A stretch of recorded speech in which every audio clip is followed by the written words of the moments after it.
Our second feature tonight is an interview with members of the Dave Brubeck Quartet, which appeared at a performance last night at San Diego State. KEBS reporter Doug Huse interviewed the quartet during intermission. We have with us right now one of the Brubeck Quartet. His name is Paul Desmond, and he's alto sax. How are you doing tonight, Paul? Just fine, thank you. You had a great performance out there. Do you prefer to play with a college crowd, or what is your desire on in this effect? We're usually very enthusiastic. It's a wonderful audience tonight. How long have you been in the Dave Brubeck Quartet? About 10 years. 10 years. What were you doing before you actually joined the quartet? Not very much. It was a long time ago. Sort of freelancing around. Yeah. Tell me how you happened to meet Dave and got started in this business with the quartet. We met when I was in the Army. We both were in the Army, actually. And then after the war, we got together in San Francisco and started working around town. It was a long time before we could get a job. Were you kind of surprised on your latest hit, this Take 5, that you came out with one of the albums? Yes. It came out first on an album about 2 years ago called Time Out, and it was recorded actually, that one tune we just put together in the studio, as opposed to most of the other ones were more worked out. And they released a single on it a few months ago, and then it became a hit, which surprised me. Came right up to #1, didn't it? And in many parts of the nation. So I heard, at least way up in the top 10. Yeah. Kind of surprised you all. And the album was actually out for 2 years. Yeah. What really killed me, I hear they played it on Lawrence Welk's show last week. I'm sorry. I missed that too. How unfortunate. I really would love to have seen that. I think that's probably the high point of my life. I asked Dave a question since we were on. Rock and roll, of course, came up real fast a couple of years ago, about 1950. Yeah. And then, now jazz is certainly becoming popular every day, more and more so. Do you think that jazz will actually have a downfall as rock and roll did because it was played too much? Well, it would be great if it happened. I don't really know that rock and roll is that moribund, unfortunately. I still run into it everywhere, but nothing would please me more than to at least affect some sort of compromise between the two. Why I keep asking that question, and also for the benefit of the listeners, that many magazines keep saying, a lot of them in the jazz polls and whatnot, that rock and roll, or that jazz is sort of taking the place of this. Of course, people say that when people start writing music, they compromise for public interest. Some of the musical aims that, let's say, Dave or you might work together to give to a public audience, you might actually compromise, do something that you don't think is actually right in a piece of music, but you'll throw it anyway because that's the way the public wants it. Have you done a lot of this in your musical arrangements? Well, not really. If anything, in sort of an inverse way, because our public really only sprung up after we ignored everything that was going on at the time we started. So you attribute this a lot to your success then, of hanging on to your own style from the very beginning and sticking with it all these years? I think so, yeah. It's very difficult to really make a career out of being somebody else. Thank you. Paul Desmond of the Dave Brubeck Quartet. Next, our reporter interviewed Dave Brubeck. Dave, I understand that back around 1950 or so, you broke the trend and you started playing jazz on the campuses where before it was all classical. Is this true? Well, I've read that too, but I don't think it's exactly true, and most things that you read have to be qualified. I see. Because years back, I know people like Duke Ellington and Benny Goodman would have played on campuses, and there was a time when the college campuses always hired good dance orchestras, so that a lot of the big bands at one time or another would have played on college campuses. But I would say that we had done a lot of this kind of work starting about 1950. We went on tours where we did many of these in a row, like 65 in a row, where most of them were on campuses, and we did kind of break into that. How do you like the college crowd as compared to the other type of audience that you might hit throughout the nation?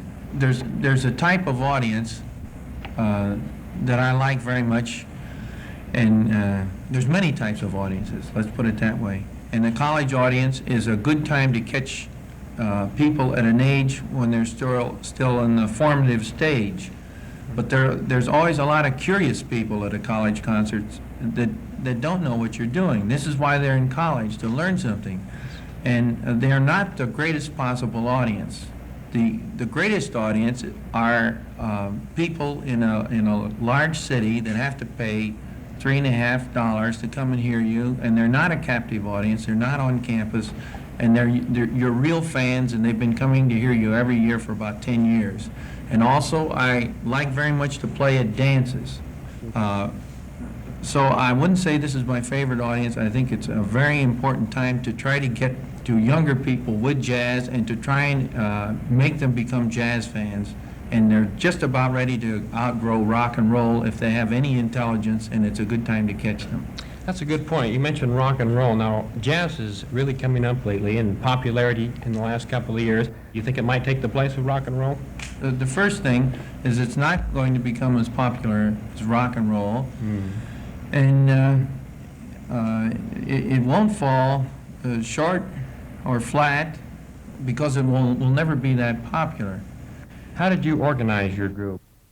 It was after the war, in 1946, that a bunch of us GIs were going to Mills College, where my brother Howard was teaching, and we kind of organized there with the octet, which later we worked with a trio. We couldn't get work for 8 pieces, and then in 1951 we formed the Quartet by adding Paul Desmond to the trio, and that's the group that's been most heard of and the one that has done the most. But these other 2 groups were very important. Say, do you write your own music for this Again, I'll bring in my brother Howard. I see. I've done almost all of the things with the quartet except for a few things by Paul. And Howard has written the thing we recorded with Bernstein called Dialogues for Jazz Combo and Symphony Orchestra. And a new thing Howard has written called Brandenburg Gate with strings. You have a few new releases coming out real soon then. I have an album being released by Columbia with the 2-piano team Golden Fizdale called Points on Jazz. Now, that's just coming out, or was just out a few days ago. And to be released soon is a quartet album called Time Further Out, which is a sequel to Time Out. And on Fantasy Records, I have a quartet album with Bill Smith on clarinet called Brubeck and Smith, Near Myth. So that's the 3 that are just coming out this week. Now, we say in the can, which means that they're all made in a recording tape can. We have an album by my brother Howard with strings.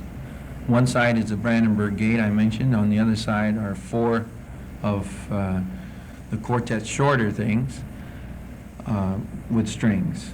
There's a new album, not yet released, with Carmen McRae, all original material. There's another album called Time Further Out that's almost completed. And there's possibly 2 albums more. So you can see how far ahead we are. Well, you certainly are, planning in the years to come. I understand that you travel a lot, of course, in your business, and also a lot of your albums are concerned with travels abroad. Could you tell us briefly about some of the places that you've been in the last 5 years? Well, we've just about been every place in the free world that you can go except Japan and a few islands. I read that you visited a country behind the Iron Curtain. Was this true? Yeah, we were in Poland for 2 weeks. And how did they accept your music? Is there an international barrier in music, or do they accept it just like the Americans do and enjoy it? Well, they accept it with more enthusiasm than we could ever accept it because they can't hear it very often. And when you're not allowed to hear something, you get much more enthusiastic over it. Where are you going after you leave here, and what future plans do you have in the very near future? Well, you're talking about traveling. We'll play another concert here in this area, and then we'll go to Spokane, Washington, and play 2 concerts in one day. Next day, we'll play Salt Lake. The next day after that, Sacramento. Then we'll go to New York for 4 days off and go to Germany and Europe. We'll be in Berlin in about 2 weeks. Less than 2 weeks we'll be in Berlin. And Switzerland, France, Belgium, Holland, and then 2 weeks in England. And then home for December. Christmas. Yeah, Good. always stay home Christmas and try to stay home January. And then in March, we're going to Honolulu, New Zealand, and Australia, maybe Japan, Manila, Hong Kong, and What a Singapore. fabulous schedule. You're a busy man, so I'll let you go. Thanks a lot, Dave. Thank Brubeck. you. Bye-bye. Been talking to a few members of the Dave Brubeck Quartet, and we have with us now Joe Morello, and he is the drummer. How long have you been a drummer, Joe? Doug, I've been, how long have I been a drummer? Yeah, Oh, from the since very I've been beginning. about 15 years old, I guess. And how long have you been with the quartet? Oh, going on my 6th year. You certainly must have had a lot of practice. You certainly brought the house down a few moments ago on that second song I believe you played. Oh, the St. Louis Blues? Yeah. Yeah, we do a little drum thing later on, too. We'll make a little noise there for the people. Question that I kind of threw at a few other people was that rock and roll is kind of came up in the last couple of years, and then of course jazz now is coming up, and rock and roll is falling out. Thank now, God. yeah. Do you kind of want jazz to take the place of rock and roll? I know that Paul did. What do you have on this line? If it was a matter of taking its place, I'd think so. Yeah, why not? It's certainly much better than rock and roll. There's more validity to it than rock and roll. I don't think jazz has ever left. I think it's been here all the time. I think it's improving more and more. I think there's more opportunity for people to play, and there are more places to play today than there ever was. I know, let's say 1920 or so, that jazz actually had a connotation of being something that was naughty and you shouldn't listen to. Do you think that you've finally overcome this obstacle? I think so. I think commercially and socially it's being accepted more today than it ever has been. Like I said before, I think it definitely has its place, in this culture. And actually, it's the only true form of American art, if you want to call it. It's the only art that we have. And jazz is an art form, and it should be categorized that way, I think. And it's, like I say, commercially, I think it's and socially being accepted more now. Well, it certainly seems like that. You were the drummer that was rated almost top on one of your the jazz polls that came out for Playboy, weren't you? Well, I guess I was lucky, that's all. You were lucky. I've been very lucky, and the people have been nice to me. What do you think of a college crowd? Do you like to play for them? Fine, yeah, they're very enthusiastic. I think they're very good. You think Because that they're at the right age to really absorb this, and if you can catch them around this age, it's fine, I think. They'll really play for them. They seem to really listen, and they're, like I say, very interested. They're good to work for, very good audiences, I find. What do you consider the lucky break? You've been in the quartet many years now that actually tipped the scales to send you zooming up to your current #1 position across the nation as a combo group. Was it a certain song that you played at some certain performance? Oh, I don't know what you mean by a lucky break, really. It's a lot of hard work, truthfully. That's all I can say. It's just a lot of work, and you just have to keep at it all the time and keep practicing and studying and try to learn as much as you can about the instrument.